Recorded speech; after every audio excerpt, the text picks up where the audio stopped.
오늘은 이 빌립에 대해서 함께 살펴보겠습니다. 이 빌립의 영어식 이름은 필립. 네, 필립입니다.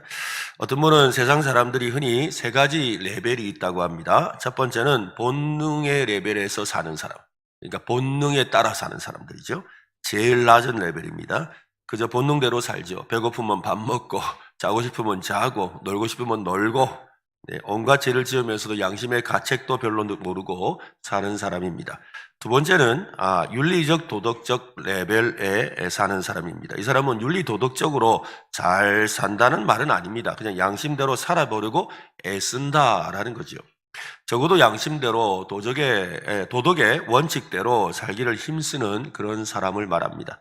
세 번째 단계는 성령의 충만함으로 사는 사람입니다. 이 사람은 은혜의 레벨에서 살지요. 하나님이 주시는 능력과 은혜의 레벨에서 성령의 충만한 그 능력으로 삽니다.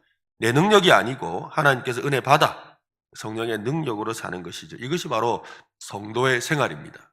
그러니까 성도로 산다는 것은 본능에 쫓아 살면 안 돼요. 그죠? 썩어져갈 육체의 욕심을 쫓아 살면 안 돼요.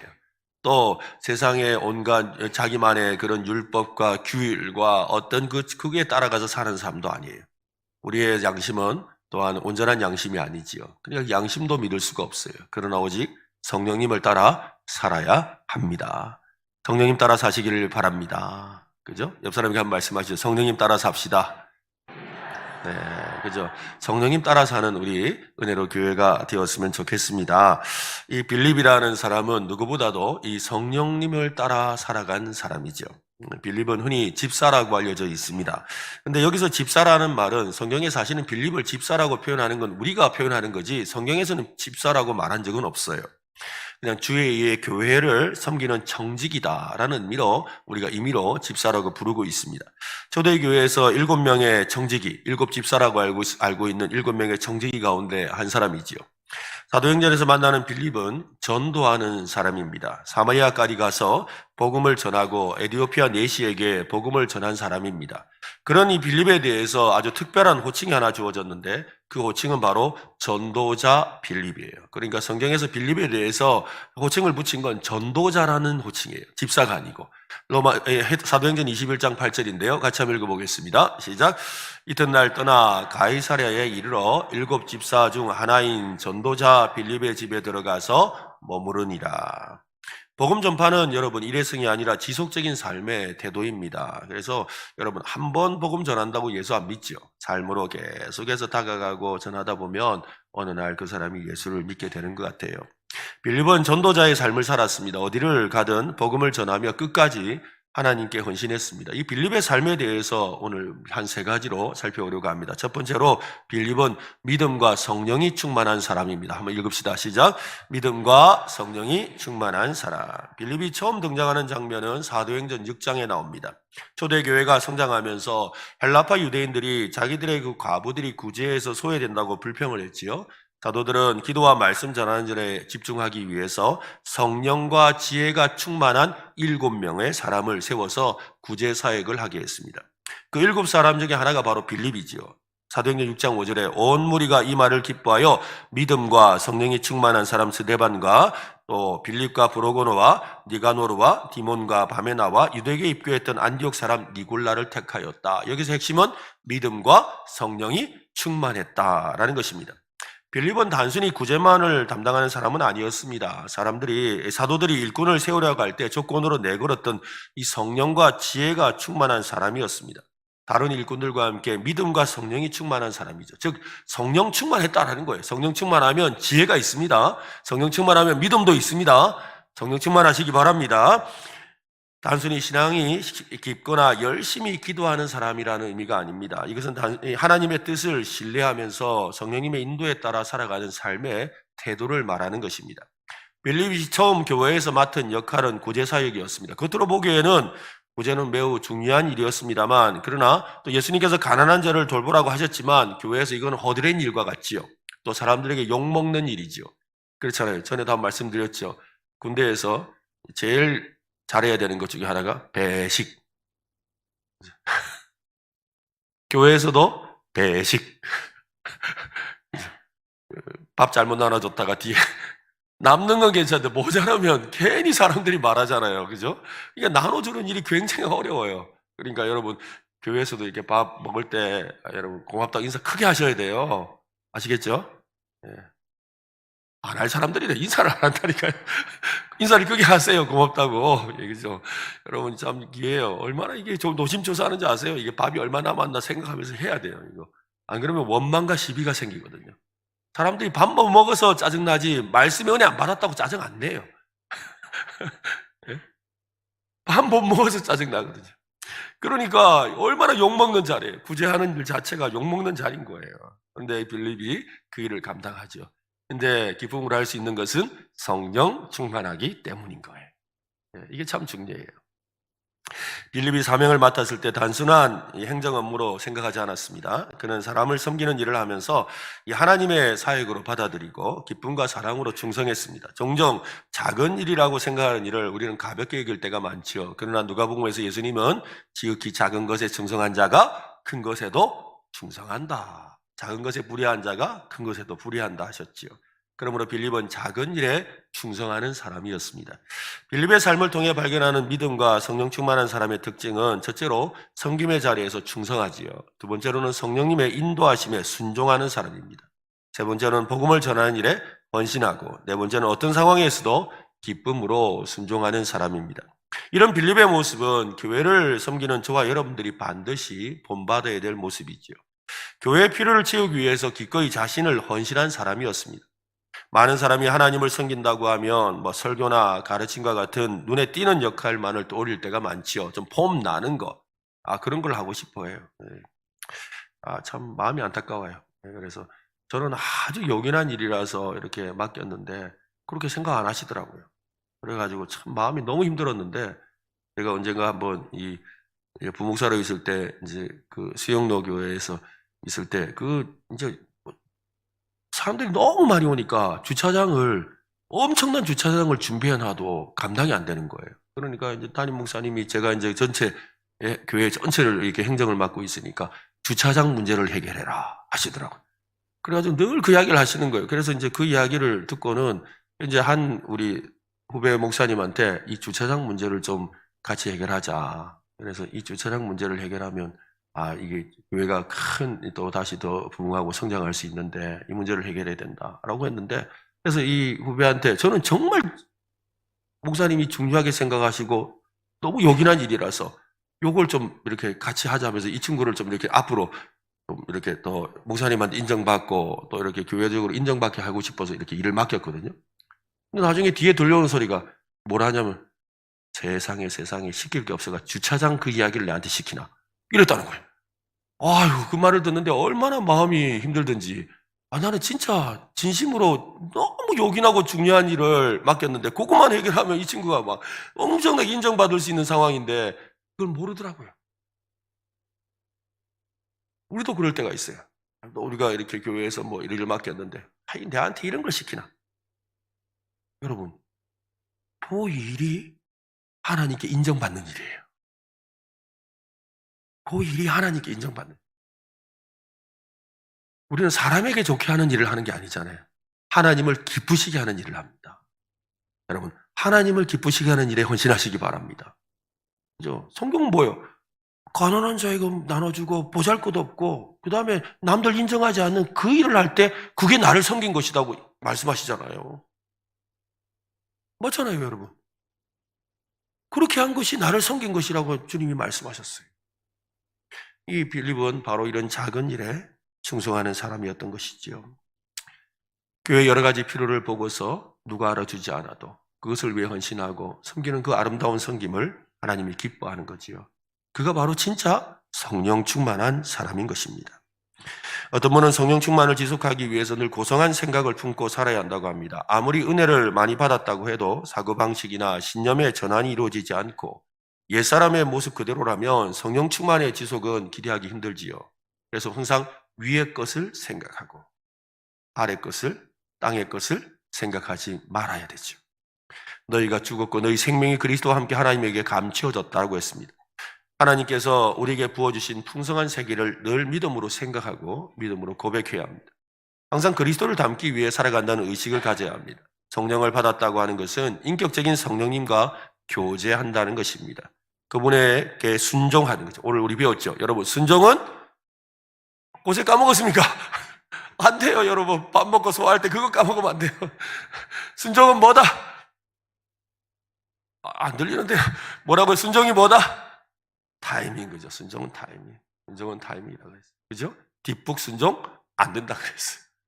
그럼 복습 하나 더 합시다. 기도는 엉덩이라. 예, 그렇죠. 기도는 엉덩이라는 거예요. 꼭 기억하세요, 여러분. 그래서 이 성령 충만은 바로 이 순종, 그죠? 주님이 말씀하실 때 순종하는 데 있는 거예요. 빌립은 바로 그런 이 순종을 통하여 성령 충만함을 드러내었죠. 그 성령 충만한 모습이 순종으로 나타났던 거예요.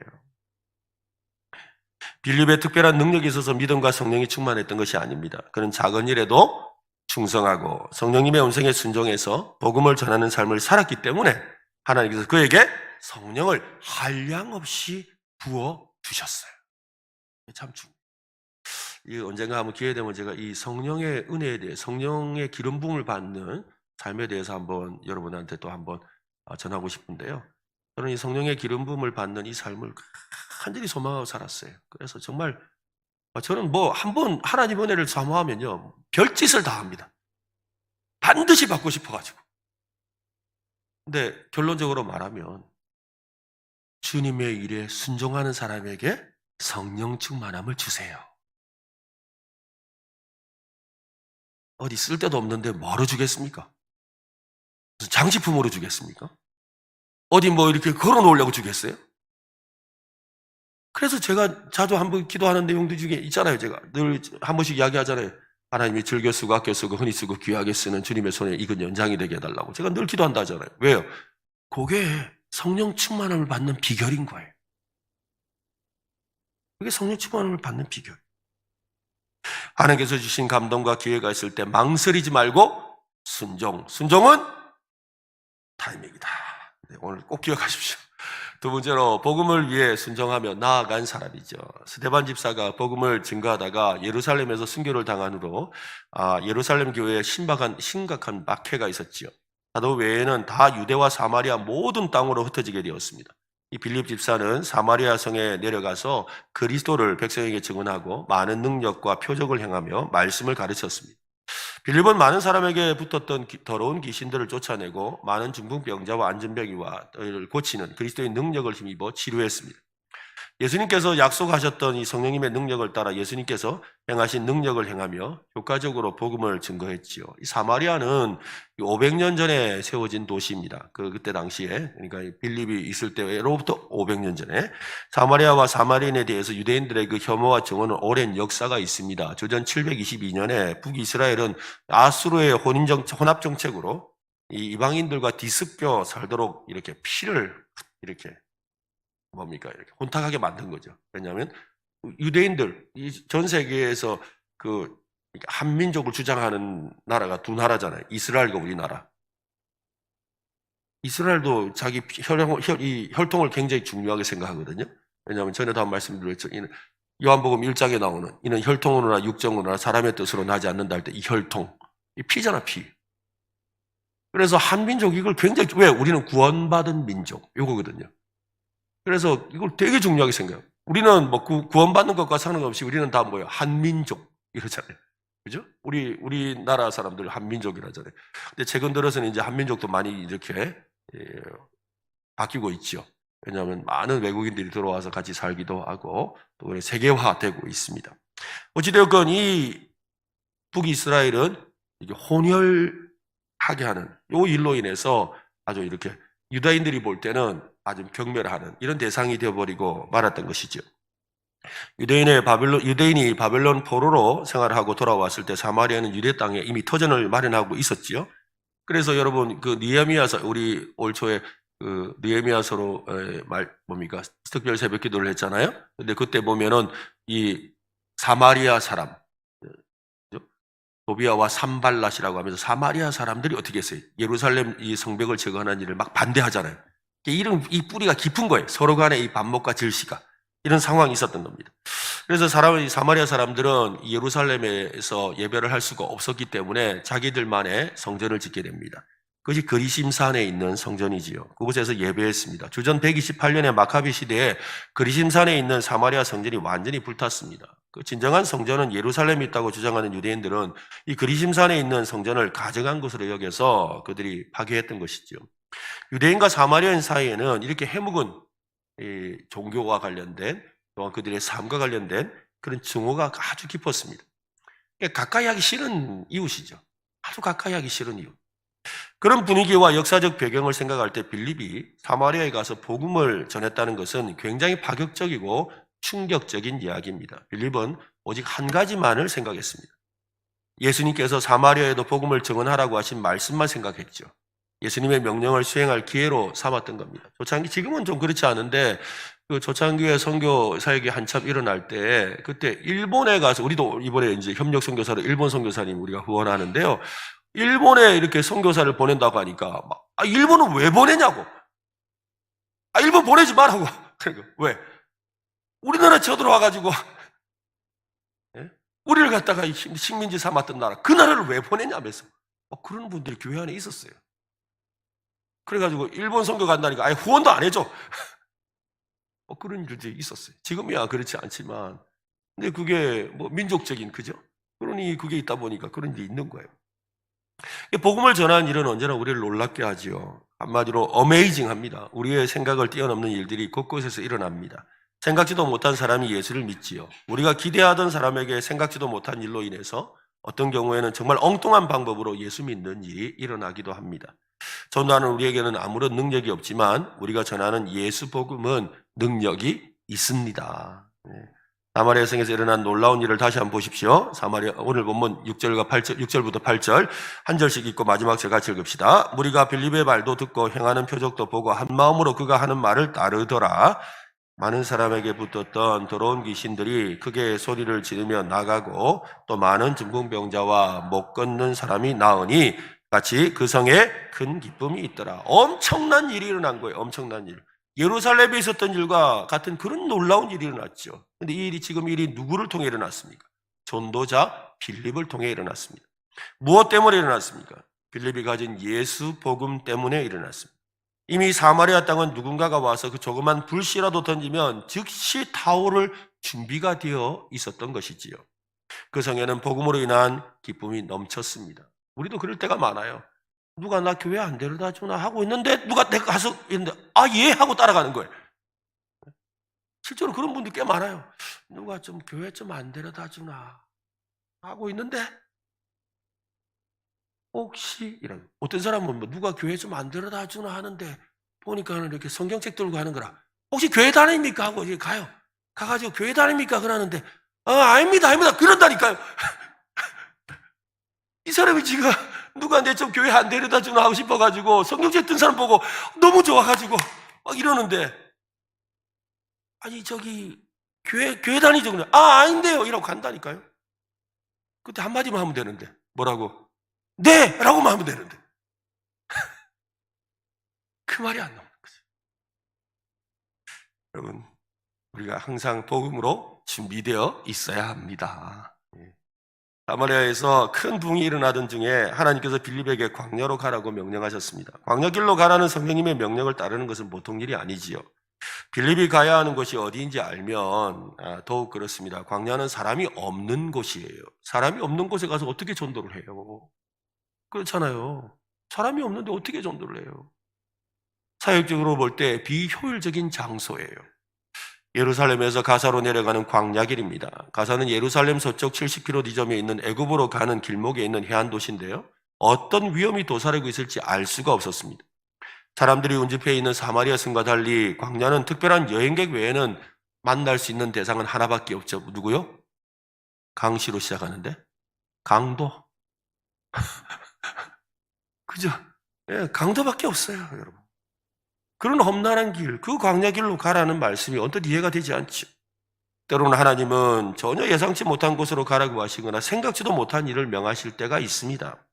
거기다가 남쪽으로 향하여 정오쯤이라는 말은 상당히 순종이 필요한 상황입니다. 태양이 이글거리는 정오에 뭐예요? 우리로 치면 뭐예요? 지금 한여름에 38도, 9도 올라가는 그 시간에 아무도 없는 동네에 가서 고 가봐라 있다 이랬다는 거예요. 예? 그렇게 말씀하신 거예요. 빌립은 하나님의 말씀에 즉시 순종하여 길을 떠났습니다. 다시 한 번 더. 순종은 타이밍이잖아요. 그죠? 지금 그때 가야 만나는 거거든. 그때 가야 만나는 거예요. 광야로 가도록 강권하신 분은 성령님입니다. 성령님의 인도를 따라 광야로 갔더니 그곳에는 생각지도 못한 사람이 기다리고 있었습니다.